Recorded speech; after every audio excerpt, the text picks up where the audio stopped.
dibuka sampai nanti tanggal 28 untuk pemberkasan atau administrasi.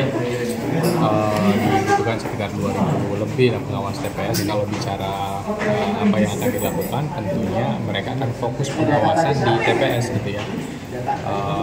Mulai dari yang diawasi itu berkaitan dengan tata cara prosedur pelaksanaan pungut hitung itu yang di TPS, kemudian persoalan-persoalan lain gitu yang kemudian mungkin terjadi di TPS.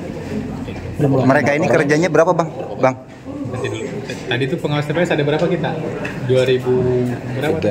355. 2355, tapi kalau untuk kebutuhan administrasi pendaftaran itu 2 kali lipat gitu ya dibutuhkannya. Nah, tapi yang bertugas itu 2355 yang kemudian nanti kalau masa tugasnya 1 bulan. Kalau masa tugas walaupun gitu ya pelaksanaannya kan untuk pungut hitung itu cuma sehari ataupun 2 hari ya persiapan pelaksanaan sama kemudian nanti pungut hitung.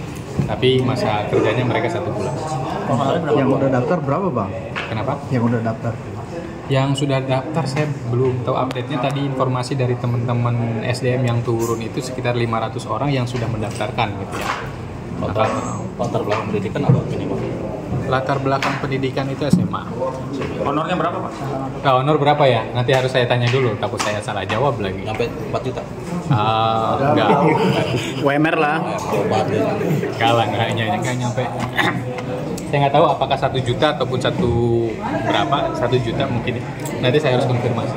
Ada pengawasan khusus nggak untuk memastikan mereka ini Kenapa? terafiliasi dengan partai Nah itu politik? pasti.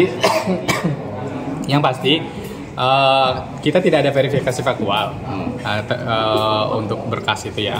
Yang dilakukan verifikasi kan administrasi. Kalau mereka pertama gini, kalau yang kemudian akan diidentifikasi oleh kami itu yang terdaftar di Sipol contoh. Karena itu kan ada sistemnya dari teman-teman KPU, nanti kita akan proses administrasinya, kalau terdaftar akan kita klarifikasi begitu.